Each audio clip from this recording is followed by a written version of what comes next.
Hi, this is Lori, better known as Kuru, and today we're going to look at the joints of the new Daz Horse 2. There's definitely a lot of improvement in how the joints move and for a much more realistic look. So let's go ahead and start with the shoulder, elbow, foreleg. Now, in the old days, we used to use the elbow a lot more to bend the horse's leg. It gave you a much more realistic look.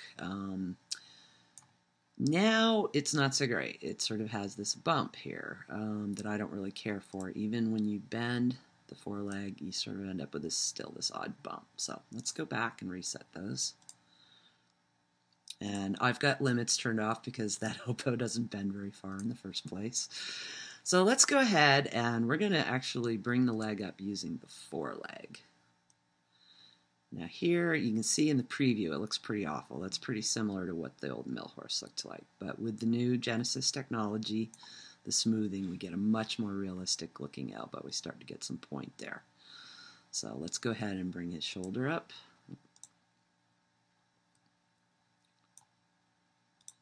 And bend his foreleg.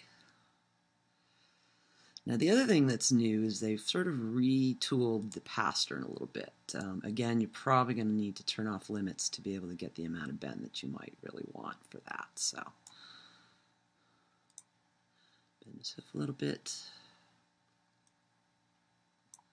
So there we have a much more nicer, realistic looking foreleg. Let's go ahead and twist it out a little bit, side to side. So alrighty, let's go ahead and look at the new hind leg. Now the really nice thing they've done with the new Daz Horse 2 is the hock, which is the joint between the gaskin and the cannon hind, is a lot more realistic. So let's go ahead and take a look at that. Let's go ahead and bend that.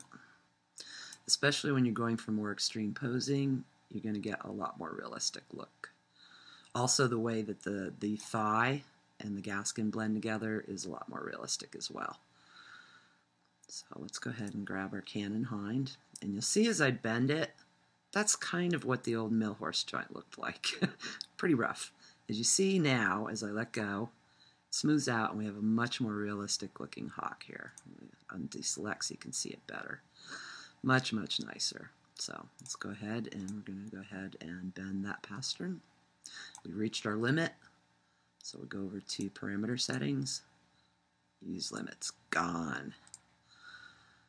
And let's bend that just a little bit more. And bring that around.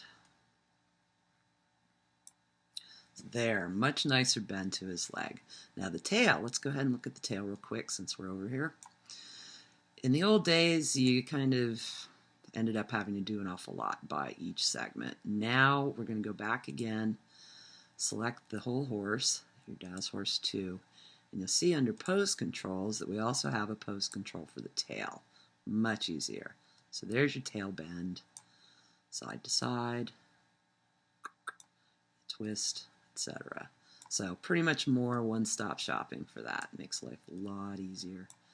So especially when we get into playing with the actual Daz Horse 2 tail, which is now a separate model that conforms to the Daz Horse 2.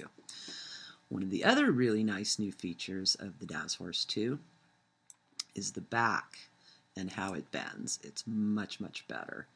I'm going to go ahead and just quickly load up a much more extreme pose. And turn limits off. Most of my poses will have limits. As you can see, the way that the back and the neck bends into the horse now, much smoother. I mean, this is, in the old days, I have to retouch to get this same effect. So that's a really, really nice feature of this. And again, look at how much better the angulation on the hind legs is. So anyway, that gives you a little bit of a preview of how the Daz Horse 2, the joints are so much nicer and will give you a lot more ability to do extreme posing. I'll just run through a couple of quick poses here. Turn your limits off. And again, here's a running horse, and you have a much more smooth transition. The horse is much more engaged behind. How much lower the tail is shows that the hip is being engaged by the horse. So get a lot more realistic look. So anyway, well, that gives you, again, an idea about the new joints and what's so nice about them, and they're a definite plus. So until next time, happy rendering.